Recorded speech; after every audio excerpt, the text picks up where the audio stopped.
बिस्मिल्लाहिर्रहमानिर्रहीम। अस्सलाम वालेकुम स्टूडेंट, उम्मीद है आप सब ठीक होंगे। आज का हमारा टॉपिक है operators in C plus plus language. Important topic है, बेसिक ऑफ प्रोग्रामिंग जिसकी हम बात करते हैं, ऑब्जेक्ट ओरिएंटेड प्रोग्रामिंग लैंग्वेज की। उसके अंदर ऑपरेटर्स जो हैं वो बहुत ज़्यादा इम्पॉर्टेंट और बेसिक टॉपिक्स हैं। एग्जाम्पल के तौर पे अगर आपको ऑपरेटर्स के अंदर सही तरह आपकी कमांड्स नहीं हैं, तो जब आप प्रोग्रामिंग कर रहे हो तो उसके दौरान आपकी जब भी आप कोई लॉजिक बिल्ड करने जा रहे हो तो उस लॉजिक के अंदर मोस्टली टाइम पे आपके पास जो चीज़ यूज़ होती है वो आपके ऑपरेटर्स होते हैं।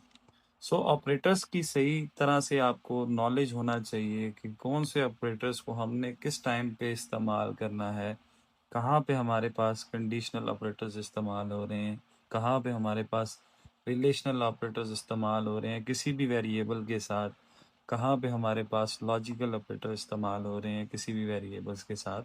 तो ये चीज़ आपको मेन जो आपके पास बेसिक थिंग है बहुत आसान। बट जब आप प्रो लेवल की प्रोग्रामिंग लैंग्वेज के अंदर यानी कि जो आप प्रोग्रामिंग करने जब बैठते हैं तो बहुत सारी चीज़ें ऐसी होती हैं जिन पे आपकी बेस की कमांड नहीं होती। सो इन चीज़ों को बारीकी के साथ और देखना है कहाँ पे आपके पास कौन सा ऑपरेटर इस्तेमाल होगा, आपके पास सिनेरियो कौन सा जनरेट हो रहा है, क्या आप कंडीशनल स्टेटमेंट इस्तेमाल कर रहे हैं तो वहाँ पे कौन से आपके पास ऑपरेटर्स इस्तेमाल होंगे। कंडीशनल स्टेटमेंट में हम जब स्विच की बात करते हैं तो स्विच कौन कौन से ऑपरेटर्स को सपोर्ट करता है, कौन से नहीं करता। तो ये चीज़ें जाके इन फ्यूचर जब आप आगे डिफरेंट कंट्रोल स्ट्रक्चर्स वगैरह पढ़ते हो सी प्लस प्लस के अंदर, तो डिफरेंट टाइप ऑफ आप फंक्शंस की बात करते हो तो इनके आगे जो जितने भी आपके कॉन्सेप्ट हैं उनमें ये मोस्टली टाइम पे इस्तेमाल होते हैं। तो ऑपरेटर्स जो हैं बेसिकली बचे हमारे पास मुख्तलिफ टाइप ऑफ जो हैं कॉम्प्लेक्स ऑपरेटर्स भी होते हैं जो टर्नरी जिस तरह हम कहते हैं या यूनरी होते हैं। यूनरी से मुराद ये है कि एक वेरिएबल के साथ इस्तेमाल होने वाले ऑपरेटर्स, जिस तरह हमारे पास इंक्रीमेंट या डिक्रीमेंट ऑपरेटर्स होते हैं। अब इंक्रीमेंट या डिक्रीमेंट क्या है? बेसिकली इंक्रीमेंट से मुराद ये है कि जब आप किसी भी वेरिएबल के अंदर एक वैल्यू ऐड करना चाहते हो तो हम इस चीज़ को इंक्रीमेंट ऑपरेटर कहते हैं। तो डिक्रीमेंट ऑपरेटर क्या है कि एक यूरिनरी वेरिएबल के साथ आप जब एक वैल्यू को माइनस करने जाते हो तो उस चीज़ को हम डिक्रीमेंट ऑपरेटर कहते हैं। तो जब हम ऑपरेटर्स की बात करते हैं तो हमारे पास मुख्तलिफ ऑपरेटर्स आते हैं। Arithmetic operator, logical operator, assignment operator, relational operator and increment या decrement operators. One by one हम इनको डिस्कस करेंगे। सबसे पहले हम बात कर लेते हैं अर्थमेटिक ऑपरेटर्स। कंप्यूटर साइंस के अंदर अर्थमेटिक ऑपरेटर्स वही होते हैं जो आप यूटिलाइज करते हो जिस तरह से मैथमेटिक्स के अंदर इस्तेमाल होते हैं। बस इनमें सिर्फ डिफरेंस जो है वो एक दो सिंबल्स का है। जिस तरह हम बात करते हैं प्लस माइनस, मल्टीप्लिकेशन के लिए स्टेरिक सिंबल आ गया, हालांकि मैथमेटिक्स में इस तरह से क्रॉस का सिंबल होता है। डिवीजन के लिए बैक स्लैश आ गई, हालांकि डिवीजन में मैथमेटिक्स के लिए इस तरह का सिंबल इस्तेमाल होता है। और साथ में एक होता है मॉडुलस। अब मॉडुलस क्या है? ये मैथमेटिक्स में सिंबल जो है ये किसी भी वैल्यू की परसेंटेज फाइंड करने के लिए इस्तेमाल होता है।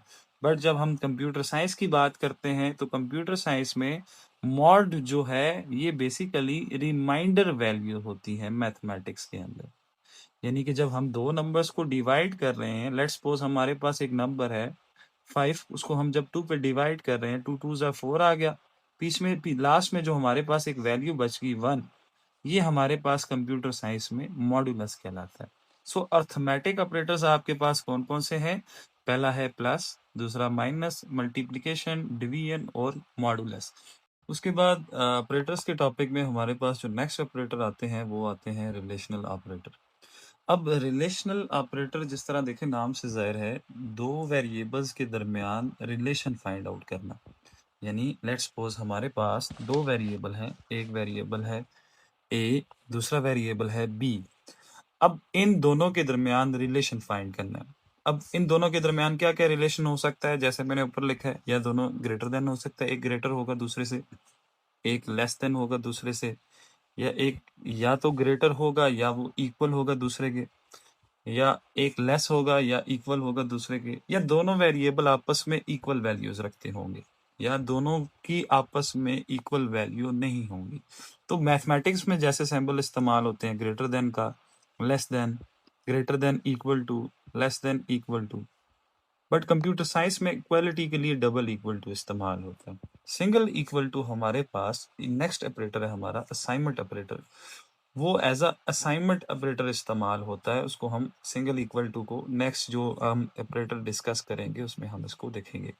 नॉट इक्वल टू, नॉट का सिंबल फैक्टोरियल का सिंबल होता है और साथ में इक्वल टू का साइन, यानी कि हम फाइंड आउट कर सकते हैं दो वेरिएबल्स के दरमियान क्या एक वेरिएबल ग्रेटर है दूसरे के, यानी एक वेरिएबल की वैल्यू ग्रेटर होगी दूसरे से, या एक वेरिएबल की वैल्यू लेस होगी दूसरे वेरिएबल के, या एक वेरिएबल ग्रेटर या इक्वल होगा दूसरे के, या एक वेरिएबल लेस होगा या इक्वल होगा दूसरे के, ये दोनों वेरिएबल्स की वैल्यूज आपस में इक्वल होंगी, या एक की वैल्यू दूसरे की वैल्यू के बराबर नहीं है। अगर एग्जांपल के तौर पे C++ के अंदर हम इनको इनिशियलाइज करवाएं वैल्यूज और फिर हम इनके रिलेशन फाइंड आउट करना चाहें तो हम इसको भी देखेंगे, प्रोग्रामिंग के अंदर बाकायदा प्रोग्राम बना के भी देखेंगे क्या ये हमारे पास किस तरह से ये वर्क करते हैं या नहीं काम करते।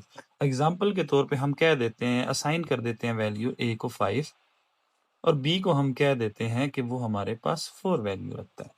अब अगर हम इनमें से देखें कि कौन सी कंडीशन में लाई करता है, पहली हमारे पास यानी कि a ग्रेटर है b से, इस कंडीशन में भी ये लाई करता है, उसके बाद रिलेशन में भी लाई करता है, और उसके बाद हमारे पास a जो है क्या है, ग्रेटर है बी के बट इक्वल नहीं है, तो इसमें लाई नहीं कर रहा। तो दूसरी हमारे पास ये करता है A is not equal to B, यानी ए की वैल्यू 5 है और बी की वैल्यू 4 है, दोनों वैल्यूज आपस में क्या है, बराबर नहीं है। तो ये हमारे पास आ गए रिलेशनल ऑपरेटर। इसके बाद हमारे पास आते हैं बचे असाइनमेंट ऑपरेटर। अब असाइनमेंट ऑपरेटर्स जो हैं वो बेसिकली क्या होते हैं, या असाइनमेंट ऑपरेटर होता क्या है, C++ प्रोग्रामिंग लैंग्वेज के अंदर असाइनमेंट ऑपरेटर हमारे पास सिंपल जो है किसी भी वेरिएबल के साथ जब हम इक्वल टू का साइन इस्तेमाल करते हैं, यानी एक सिंगल इक्वल टू जो है वो हमारे पास क्या है, एक असाइनमेंट ऑपरेटर है। यानी कि जिस तरह हम कहते हैं a इक्वल टू 5, यानी इसके अंदर मैं क्या कर रहा हूं, इस a वेरिएबल को ये वैल्यूज असाइन कर रहा हूं। ठीक है, इसी पार्ट को हम प्रोग्रामिंग के अंदर इनिशियलाइजेशन ऑफ वेरिएबल भी बोलते हैं। ये हमारे पास इनिशियलाइजेशन ऑफ वेरिएबल भी कहलाता है, और यही ऑपरेटर हमारे पास एक असाइनमेंट ऑपरेटर भी कहलाता है, यानी सिंगल इक्वल टू हमारे पास असाइनमेंट ऑपरेटर के तौर पे काम करता है। हम जब किसी भी वेरिएबल को एक वैल्यू असाइन करना चाह रहे हैं, let's suppose a equal to 5 मैंने लिखा, तो मैंने क्या किया, यहाँ पे 5 को a वैल्यू जो है a को 5 वैल्यू असाइन कर दी। ठीक है, अब कंपाउंड असाइनमेंट ऑपरेटर्स क्या होते हैं, इसी के आगे फर्दर हमारे पास जो एग्जांपल है उसके अंदर हम क्या कहते हैं, हम कहते हैं जी कि हमारे पास जितने अर्थमेटिक ऑपरेटर्स हैं उनके साथ जब हम इक्वल टू का वर्ड यूज कर देते हैं तो वो हमारे पास कंपाउंड असाइनमेंट ऑपरेटर कहलाता है।